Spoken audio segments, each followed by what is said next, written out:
हिंद साथियों, मैं शाहिद खान आम आदमी पार्टी से। और आज हम पवई से 5 किलोमीटर दूर पहुंचे हैं। खमरिया ग्राम पंचायत का एक छोटा सा कस्बा है जहां करीब लगभग 20 से 25 से 40 की समथिंग का घर बने हुए हैं। और हम देख रहे हैं कि किस प्रकार से शिवराज सिंह चौहान के इस मध्य प्रदेश राज्य में, जहां टूटी फूटी हुई सरकार है, कह नहीं सकते किसने बनाई, कौन राज कर रहा है, पर हम मुद्दे उठाते रहे हैं और हमेशा उठाते रहेंगे, क्योंकि हमें तो सिर्फ जनता के दुखों से उनको रियायत दिलानी है। इसीलिए हम लोग आज पहुंचे हुए हैं। और आप देखिए कि किस प्रकार अब हमारे क्षेत्र पवई में किस प्रकार से स्वच्छ भारत अभियान की धज्जियां उड़ाई जा रही हैं। तो आप देख सकते हैं कि किस प्रकार इस साइड देखा जाए कि बस्ती बनी हुई है, ये ग्राउंड बना हुआ है, पूरा एक सर्किल है, जिस सर्किल के दायरे में क्षेत्र आता है। तो आप देखिए श्रीमान जी, कैमरामैन जी, ये पूरा देखिए कलेक्शन के यहाँ से महज ये घर है और यहाँ से कुछ ही दूरी पर ये जाली लगी है, बैरिकेडिंग यहाँ से किया गया है, जिसके अंदर सारे शहर का कचरा जो प्रदूषित चीज होती है वो यहाँ लाकर पटक दी जाती है। तो मैं पूछ रहा हूँ उन जिम्मेदार शासन प्रशासन उन नेताओं से जो कहते हैं स्वच्छ भारत अभियान, तो आज ये क्या माहौल बना के रखा है आपने? क्या इनका जीवन जीवन नहीं है? क्या इन्हें हमेशा किसी के दूसरे के घर से कचरा लाकर इनके घरों में पटकना, क्या आपका यही स्वच्छ भारत अभियान है? तो जी, जो आम आदमी पार्टी से विशेषज्ञ आए हुए हैं, जानकार आए हुए हैं, श्री बादल बागरी जी का मैं स्वागत करता हूं कि कुछ आके आश्वासन दें। सर जी सर, तो आपका क्या कहना है, अपनी बात रखें। देखिए, जो भी व्यवस्थाएं सामने दिखाई दे रहा है आपको, सारा कुछ स्पष्ट है। इस तरीके से नगर पंचायत क्षेत्र का और कचरा ला के पंचायतों में डालना मुझे नहीं लगता यह सही है। आप जैसा कि देख सकते हैं, इधर काफ़ी मात्रा में लोग रह भी रहे हैं। तो इससे अगर आप बात करते हैं स्वच्छ भारत की और कचरा ला के किसी के घर के बगल में डाल देंगे, तो क्या ये आपकी नीयत और आपके कार्यों में प्रश्न नहीं बन जाता? मुझे तो लगता है ये सिर्फ बातों में ही है स्वच्छ भारत, जबकि आप खुद गंदगी फैला रहे। नहीं सर, मेरा सवाल आपसे ये है कि क्या ये सही है या गलत है, या नेताओं को होश है या वो होश में आना नहीं चाहते? मेरा सवाल ये है आपसे। देखिए, इस तरीके से जो कृत्य किए जा रहे हैं उससे लोगों के स्वास्थ्य में भी इसका काफ़ी प्रभाव पड़ता है। जो यह कचरा यहाँ पड़ा हुआ है, इससे कई सारी विषैली गैसें भी निकलती हैं, जो यहाँ पे रह रहे लोगों के बच्चों को बहुत हानि पहुँचाती हैं। जी सर, देख रहे हैं कि छोटे छोटे बच्चे यहाँ पर खेल रहे हैं ग्राउंड में। सर दिखाइए, ये जो छोटे छोटे बच्चे यहाँ पर खेल रहे हैं, क्या इनका जीवन जीवन नहीं है? ये लगभग आदिवासी क्षेत्र पाया जाता है, मिनॉरिटी के दायरे में आते हैं ये लोग, गरीब हैं, किसी प्रकार से अपना जीवन निकाल रहे हैं। और सर, सवाल तो बहुत सारे हैं, समस्याएं बहुत सारी हैं, लेकिन क्या ये सरकार को, मैं नहीं कह रहा हूँ, मैं ये मुद्दे हैं जो मुझे जानकारी मिलती है मैं वहाँ पर पहुँचता हूँ। और आपका बहुत बहुत धन्यवाद जो हम लोगों को लीड करने के लिए आप हमेशा वक्त पर पहुँचते हैं। तो मुद्दा ये है कि क्या नेताओं के घरों से कचरा निकाल कर और इन मासूम लोगों की ज़िंदगी से खिलवाड़ हो रहा है, ये किस हद तक सही है? जैसा कि आप जानते हैं कि जो हमारी सरकारें हैं वो अक्सर बात करती आप हैं। नाम नहीं लेते हैं खुल कर के, आपको डर है किसी सरकार का? मुझे डर किसी सरकार का नहीं है, और डर है भी, क्योंकि वास्तविकता भी ये है कि जब भी कोई सरकार के खिलाफ आवाज़ उठाता है या सच्चाई को प्रकाश में लाने की कोशिश करता है, तो या तो वो जेल में होता है या बहुत सारी समस्याओं से घिर जाता है। आपके कहने का मतलब है कि लोकतंत्र आपको खतरे में है, साथ में लोकतंत्र भी खतरे में जा रहा है। आपके कहने का मतलब क्या है सर? विगत, जैसा कि मैं खुद महसूस कर रहा हूँ, विगत 5 से 10 सालों के बीच में हमारी संवैधानिक संस्थाओं के साथ छेड़छाड़ किया गया है और कई सारे अधिकार जो माइनॉरिटी और अनुसूचित जनजाति, अनुसूचित जाति को दिए जाते थे, वो वर्तमान में नहीं रह गए। कहने को तो सरकारें कहती हैं हम कार्य कर रहे हैं गरीब तबके के लिए, लेकिन अगर वास्तविकता में सरकार गरीब तबके लिए काम कर रही है तो इस तरीके से कचरा उनके घरों में नहीं पड़ा होता।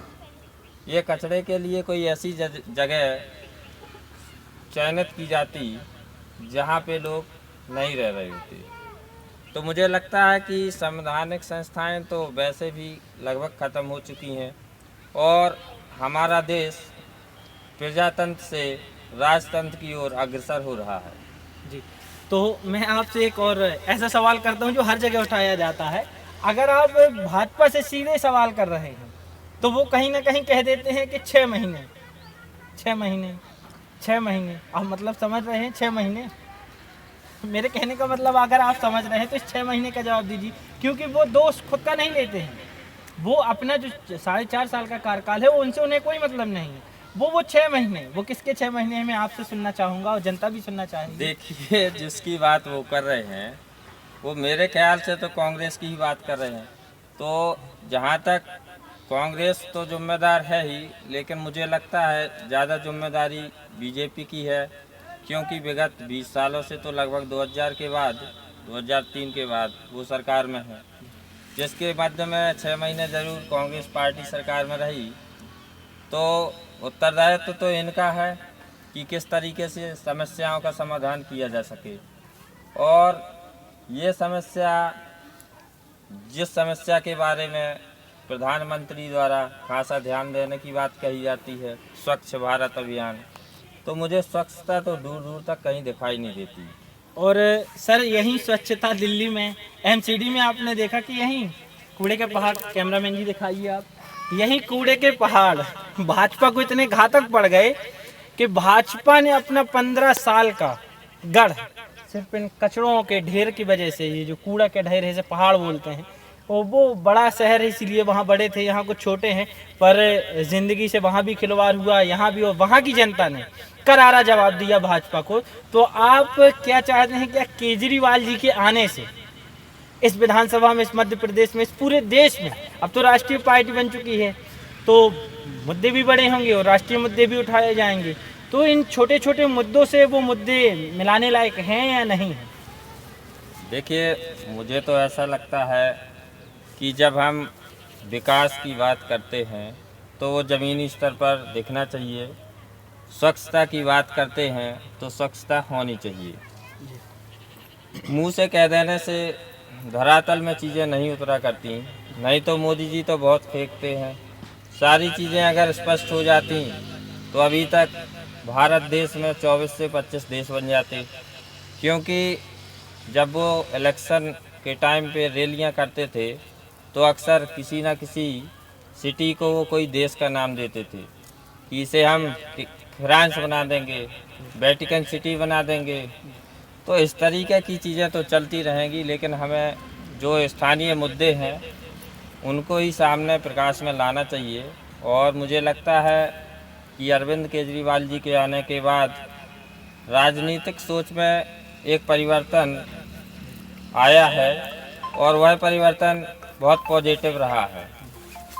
तो मुझे ऐसा लगता है कि अगर हम चीज़ों को स्पष्टता के साथ सामने लाएंगे तो आने वाले चुनाव में ये बीजेपी के लिए भी एक बहुत बड़ी समस्या बन के उभरेगी, जैसा कि एमसीडी चुनाव में हुआ है। और मुझे स्पष्ट दिखाई देता भी है कि जनता बीजेपी से ऊब चुकी है। अब जनता धार्मिक और जातिगत मुद्दों पे नहीं पड़ने वाली। इस बार जनता चुनाव करेगी विकास के रूप में, शिक्षा के रूप में और साफ सफाई के रूप में। सर मेरा ये सवाल है कि जैसा कि अभी हमारे मध्य प्रदेश के जो माननीय गृह मंत्री जी नरोत्तम मिश्रा जी हैं, वो कह रहे हैं, 4 साल का उनसे कार्यकाल पूछा जाता है तो वो कहते हैं पठान बाइकॉट। तो सर ये आपको लगता नहीं कहीं ये हमारे लोकतंत्र के साथ कुछ सेटलमेंट बिठा नहीं पा रहे हैं? लोकतंत्र में जहां जनहित के मुद्दे होने चाहिए वहां पर बाइकॉट का मुद्दा, धार्मिक मुद्दा, हिंदुस्तान पाकिस्तान, तो ये ज़रूरी है कि मूलभूत सुविधाएं ज़रूरी? देखिए, जहाँ तक बात करें हम पठान की या किसी जातिगत भी बात करें, तो भारत की आज़ादी में और भारत के विकास की जो सतत प्रक्रिया चली आ रही है, उसमें हर वर्ग ने बराबर भागीदारी निभाई है। जी बिल्कुल। अगर स्वतंत्रता संग्राम में कोई राजपूत शहीद हुआ तो कोई पठान, कोई खान, तो कोई आदिवासी भी शहीद हुआ है। जैसा आपके संज्ञान में होगा कि टांटा भील के बारे में भी आपने बहुत कुछ सुना होगा, वो भी हमारे स्वतंत्रता संग्राम और गरीब तबके जो अनुसूचित जनजाति के रूप में जाना जाता है, उसके अधिकारों के लिए लड़ाई लड़ते रहे।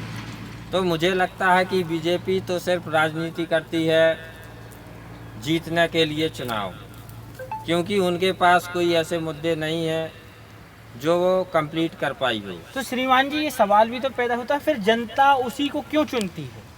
अगर आपके कहने के मतलब से वो फैल है, ये कहिए कि वो भ्रष्टाचार है, इस सरकार के रहने से भ्रष्टाचार लगातार बढ़ा है, तो फिर जनता का जो वोट है, जो मत है, वो अक्सर क्यों घूम फिर के उन्हीं के खाते में जाता है, और जो काम के नाम पर वोट मांगते हैं वो शिकस्त खा जाते हैं? सर, ये सबसे बड़ा सवाल है। मुझे लगता है कि जो आपने बात करी वो सोचने योग्य है, किंतु आप इस बात पे गौर करें कि बीजेपी को अगर चुनाव में जीत मिलती है तो उसका बहुत बड़ा कारण कांग्रेस के ऐसे नेता हैं जो बयानबाज नेता कहलाते हैं। जी, आप खुल के आए, मुझे बहुत है ना? अच्छा लगा। कांग्रेस का नाम आप काफी समय से दबा रहे थे, मुझे लगा कहीं आप आम आदमी पार्टी से है या कांग्रेस से। आखिर ये मसला क्या है सर? एक्चुअल में देखिए, मैं स्पष्टता के साथ ही बात करूंगा कि इस सब के लिए कांग्रेस कहीं ना कहीं जिम्मेदार रही है, क्योंकि कांग्रेस में बहुत सारे नेता हैं, वो कुछ आके ऐसी चीज़ें कह देते हैं जो किसी एक समूह विशेष के लिए होती हैं, और कांग्रेस ने भी कोई धरातल में विकास करके दिखाया नहीं है, जिससे जनता खुद असमंजस में पड़ जाती है कि आखिर उनको चुनना तो दो में से एक है, बीजेपी या कांग्रेस। क्योंकि उस समय मध्य प्रदेश की जनता के पास कोई तीसरा विकल्प नहीं था, इसलिए वो कहीं ना कहीं मजबूर थी कि उसने बीजेपी को चुना। लेकिन आगामी चुनाव में जैसा कि नहीं सर, कहीं आप गलत तो नहीं जा रहे हैं? चुना तो कांग्रेस को ही था। क्या कांग्रेस अपने नेता को नहीं रोक पा रहे हैं, या कांग्रेस से सबका विश्वास उठ चुका है? ये बताइए, जनता किसको वोट दे? कांग्रेस को देती है वोट और सरकार भाजपा की बनती है सर, तो जनता कहीं ना कहीं डिसाइड नहीं कर पा रही कि हमें जाना किस ओर है। तो क्या आम आदमी पार्टी इसका भरपूर फायदा उठा पाएगी या नहीं? देखिए, जनता ने तो कांग्रेस को ही जिताया था और काफ़ी प्रयास भी किया लोगों ने, और मुझे लगता है कि ये सब जीत जो हुई है वो मोदी जी की पार्टी की जीत इसलिए हुई, सरकार इसलिए बनाए क्योंकि वो एक नारा बहुत ज़ोर शोर से देते हैं, आपदा में। मोदी जी को आपदा में ही बहुत सारी अच्छी चीज़ें मिली, आपदा में अवसर की बात करते हैं।